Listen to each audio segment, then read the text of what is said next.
जय हिंद आप सभी को। थोड़ा जोश। जय हिंद। एनसीसी तो आप जानते हैं, सबने ज्वाइन की होगी स्कूल, है ना। आपका एक एएनओ होता हुआ एसोसिएट एनसीसी ऑफिसर, तो मैं एएनओ के लिए ही सिलेक्ट हुआ हूँ। शारदा विश्वविद्यालय आगरा में एज ए स्पोर्ट्स ऑफिसर क्रीड़ा अधिकारी के पद पर मैं इस वक्त तैनात हूँ। और चूँकि हरिओम जी, इनसे हम बहुत पहले से परिचित हैं। ये मथुरा की शान है। एथलेटिक के मामले में बात करें, रनिंग के मामले में बात करें तो अभी तक इनको कोई टक्कर देने वाला है नहीं। और इनके सहयोग से कई सारे बच्चों ने अपना भविष्य बनाया है। और आप भी इस वक्त इसलिए खड़े हैं क्योंकि आपको भी अपना भविष्य बनाना है। उसी दिशा में सभी कार्य कर रहे हैं हम लोग। तो उसी दिशा में हम भी कार्य करते हुए, चूँकि अंतर्राष्ट्रीय योग दिवस है 21 जून को, और 21 जून को मैं शारदा विश्वविद्यालय आगरा के माध्यम से आप सभी को बताना चाहूँगा कि हम लोग इस कार्यक्रम को बहुत बड़े लेवल पर मना रहे हैं। इस बार की जो थीम है yoga for one earth one yoga, यानी एक पृथ्वी के लिए, एक धरती के लिए एक योग, उस कार्यक्रम को मना रहे हैं। तो ऐसे में हमारे जितने भी मथुरा ब्रज के जो मेन की पॉइंट्स हैं, जैसे ब्रज के मल्ल पहलवान, है ना, इनको आगे लेकर आ रहे हैं। ब्रज के खिलाड़ी एथलीट, इनको आगे लेकर आ रहे हैं। ब्रज के कलाकार जैसे नृत्य से संबंधित हैं, उनको लेकर आ रहे हैं। ब्रज की स्पिरिचुअलिटी, आध्यात्मिकता, जैसे हम लॉर्ड कृष्णा और इन सब के लिए हम वृंदावन जाते हैं, मथुरा जाते हैं, गोकुल जाते हैं, बरसाना नंदगांव, हर जगह जाते हैं। तो इन सब चीज़ों को इस बार हम योग के माध्यम से दिखा रहे हैं।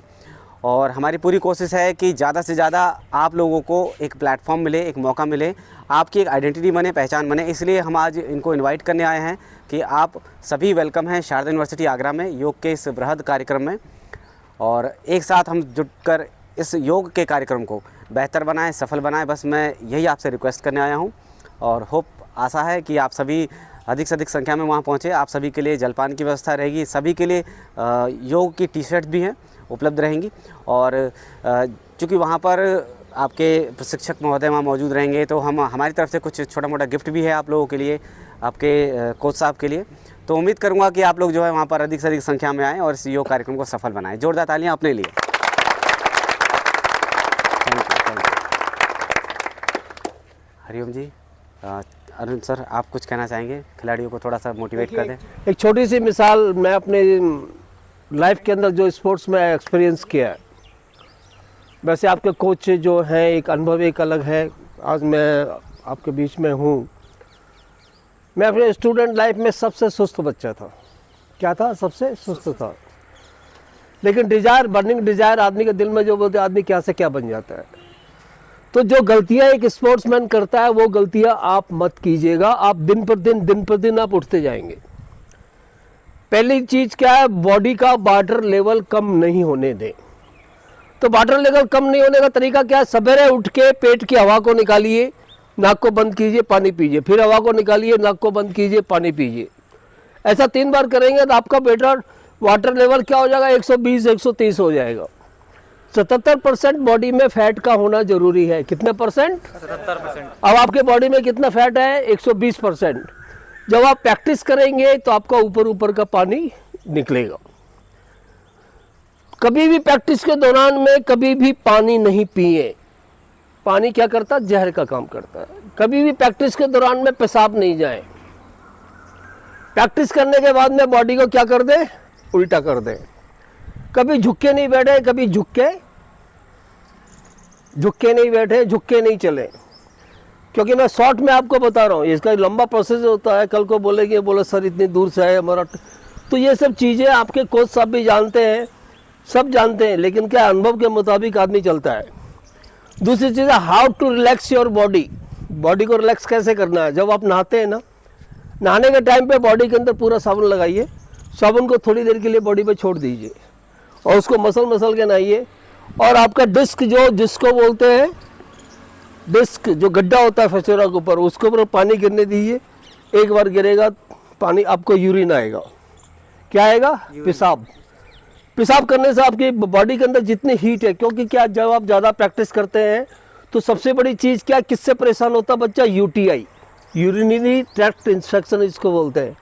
बच्चे का लाल पेशाब आता है, बच्चा डर जाता है। दूसरा क्या, प्रैक्टिस के दौरान में 2 चीज़ें होती है। जब आप प्रैक्टिस करते हैं तो आपकी बॉडी क्या करती है? बढ़ती है। प्रैक्टिस को जब आप छोड़ते हैं तो बॉडी क्या करती है? सिकुड़ती है। इसी बढ़ने और सिकुड़ने के अंदर में बॉडी के अंदर में फास्फोरस होता है, फास्फोरस निकलता है, फिर बॉडी क्या हो जाती है? जाम हो जाती है। क्या हो जाती है? जाम हो जाती है। आपका दिल कर रहा है ग्राउंड के अंदर में प्रैक्टिस करने का, लेकिन आप प्रैक्टिस कर नहीं हो पा रही है। तो उसमें क्या करना, अपने साथी के जैसे हरिओम जी जानते हैं, काफ़ी एक्सपर्ट्स हैं, बॉडी पे लेके उसको क्या करना, झटका देना है या नीचे उसको लेके ऐसे प्रेस करना है। एक छोटी सी मिसाल लेता हूँ, आप आइए। अभी आप लोग का पूरे कानों का ध्यान इधर होना चाहिए, किधर होना चाहिए, मेरी तरफ होना चाहिए। अब इसके बॉडी के अंदर क्या फास्फोरस घुस गया, हाथ को ऐसे कीजिए, पीठ पर ऐसे लीजिए और करने के बाद इसको आराम से बॉडी को ढीला छोड़िए। आप आवाज़ आई कड़क की, आई कि नहीं आई? अब क्या आपके बॉडी के जोड़ खुल गए। उसी प्रकार आप ये कानों का, लेकिन एक्सपर्ट्स से कल को बोलोगे, कल को हरिओम आ जाएगा मेरे पास डंडल लेके, मेरे छोरा हो कान उखड़ गो। तो ये सब चीज़ें क्या, वेल डन, अच्छा कीजिए और इतनी मुफीद मेहनत कीजिए। देखिए आपका कोच कुछ नहीं कर सकते, आपके माँ बाप कुछ नहीं कर सकते जब तक आपके अंदर बर्निंग डिजायर नहीं है। क्या नहीं है? जब तक आपके अंदर बर्निंग डिजायर नहीं है। बर्निंग डिजायर की सीख इनसे लीजिए, वेद प्रकाश जी से। ये वेद प्रकाश, हम एक बड़ा सेशन करेंगे, हाँ, क्योंकि समय आज कम है हमारे पास। इसका एक बड़ा सेशन करेंगे और कंटिन्यू आते रहेंगे। और चूँकि आपके अंदर काफ़ी जोश है, कुछ आपके अंदर काफ़ी जोश है, उत्साह है, तो समय समय पर कुछ वर्कशॉप भी, सेमिनार भी हम कराएंगे, जिससे आपको साइंटिफिकली भी जोड़ सकें। क्योंकि हम क्या होता है, मिट्टी से जुड़े रहते हैं और फिर मिट्टी से ही जुड़े रह जाते हैं। लेकिन आज के समय में गेम्स में, स्पोर्ट्स में AI, टेक्निकल और मेडिसिन और बहुत सारी चीज़ें इतनी घुस चुकी हैं, टेक्निकल पॉइंट ऑफ व्यू से बता रहा हूँ, कि यदि आप उसे नहीं समझेंगे तो सिर्फ मिट्टी के होकर रह जाएंगे। आज का खिलाड़ी सिर्फ मिट्टी तक सीमित नहीं है। यदि विराट कोहली केवल मिट्टी तक रहता तो शायद इस तरीके के स्टेडियम में क्रिकेट खेल रहा होता। लेकिन नहीं, उसने आपके जैसे मेहनत की, फिर आगे गया, जो कि आपके स्टेज है। अब इस वक्त आप मेहनत कर रहे हैं, फिर आपको आगे भी जाना है। ठीक है, आज का जो प्लेयर है, खिलाड़ी है, वो AC में बैठता है, मस्त AC में बैठ के सारी चीज़ें कर रहा है। क्यों? क्योंकि वो टेक्निकल हो चुका है। हम क्रिकेट देखते हैं, DRS मेथड देखते हैं। DRS जब अंपायर सारा कर देता है कि हमारी थर्ड अंपायर, तो सोचो वो कौन कर रहा है? वो भी खिलाड़ी ही कर रहा है, टेक्निकल वे में। और हम सोचते हैं ये कैसे लग गया, कैसे पॉइंट बन गए, तो वो सब आप ही लोग कर रहे हैं। पूरा क्रिकेट हो, चाहे फुटबॉल हो, चाहे एथलेटिक हो, सब कुछ टेक्निकल हो चुका है। आप सिर्फ ये मत समझो कि सिर्फ मुझे दौड़ना ही है। मुझे दौड़ने के साथ वो दौड़ कैसे पास की, कितने समय में पास की, उसका डेटा कैसे निकला, वो स्कोर कहाँ हो रहा है, इतना बड़ा आंकड़ा हम कैसे देख लेते हैं कि इसके इतने स्कोर हो गए, इसका ये हो गया, वो सब खिलाड़ी के ऊपर ही होता है। कभी ऐसा देखा है जो पिच रिपोर्टिंग करते हैं या मैच से पहले जितने भी डाटा देते हैं, वो कोई और आदि किसी को देखा है कि कोई हीरो आके कर रहा है?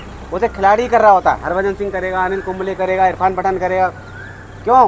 क्योंकि उसको बहुत नॉलेज होती है। अब तुम ये चीज़ कर रहे हो, तुम्हें बहुत नॉलेज हो चुकी है। और जब इसी फील्ड में जाओगे तुम लोग, जरूरी नहीं कि BPED के अलावा बहुत सारे स्पोर्ट्स साइंसेस हैं, उसमें जब आप जाओगे तब आपको पता चलेगा ये तो बहुत बड़ा डिपार्टमेंट है। मैं चेन्नई गया था, सेंटर फॉर स्पोर्ट्स साइंस में, वहाँ पे 200 मीटर का एक ट्रैक है नॉर्मल। क्यों?